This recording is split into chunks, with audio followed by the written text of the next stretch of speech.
Institutions play a great role in shaping nations. This is why there is a nexus between effective institutions and political economic transformation. At the October 2017 Nigeria-South African breakfast meeting, stakeholders converged to explore the topic, building great institutions, governance, succession and service. Former Minister of the Federal Republic of Nigeria and erstwhile Vice President of World Bank Africa Region, Dr. Obiageli Ezekwesili, who was the keynote speaker, shared her perspective from the wealth of her leadership experience. Profit or wealth creation should not only be the interest of private sector, even as an engine of growth, because we all agree that yes, the private sector is the engine of growth, but corporate governance is about establishing an appropriate legal, economic, social, and institutional environment that permits business to achieve that progress and success. Corporate governance has a wider application than improving the internal company procedures, even though those are very important. But in order to build lasting private sector, corporate governance must be anchored on exactly the same ethos and values of good governance of societies that work. Ladies and gentlemen, corporate governance, simply defined, is the manner in which corporations, companies or businesses are managed, how policies, laws are formulated, how politics affects the overall performance of entrepreneurial activities, and in order to maximize shareholders' value, or more broadly, stakeholder values in the economy. And that's where I turn to Felicia Phillips. Felicia Phillips decided that Phillips Consulting was not going to be a maximization of just shareholders' value. And so what did Felicia Phillips do? He decided that not only would he run Phillips Consulting, but he would give the Phillips Consulting brand to the idea that policy entrepreneurship is important in order to get governments to do the right things. That is why he spent and continues to spend an inordinate amount of his time as part of the arrogance of the Nigeria Economic Summit Group. For those of you lost in the boardroom of counting bottom line profit for your companies, without realizing that there is a nexus between what you did and what you failed to do and what outcome society gets, Felicia Phillips is definitely a model worth your story.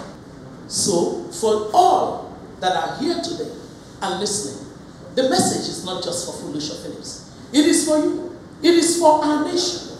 That our nation is exactly where Felicia Phillips took off from school 25 years ago. It was a period when the country was in a crossroad. The politics of the country was unstable. The economic situation was unclear. The society was in crisis 25 years ago, and you made a bold move to build the Phillips Consulting. If you trace the progress of our country against the progress of Phillips Consulting, you would find the disconnect between the principles of building lasting legacy and the principle of running a country less than a grocery shop. Felicia Phillips must have recruited on the basis of value creation. The question is, do we as a country recruit on the basis of value creation? Because we don't, I imagine a laboratory where we could put Nigeria and have had it managed as Philip Consulting was managed for 25 years. What we would have would be definitely outcomes closer to what Singapore today has. The indicators of good governance that are good proxies for determining how well things have gone are three for me. What's your GDP per capita? Singapore started off about the same time as Nigeria. $100, $300 for Singapore, $100 for us. Today, Singapore is $60,000.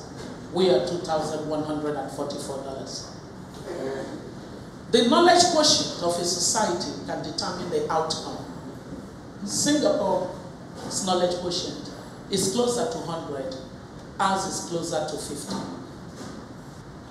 Life expectancy can tell you the story of the legitimacy of government and the improvement in the quality of life of citizens. Singapore is closer to 90. We are closer to 50 because it's about 52 or thereabout.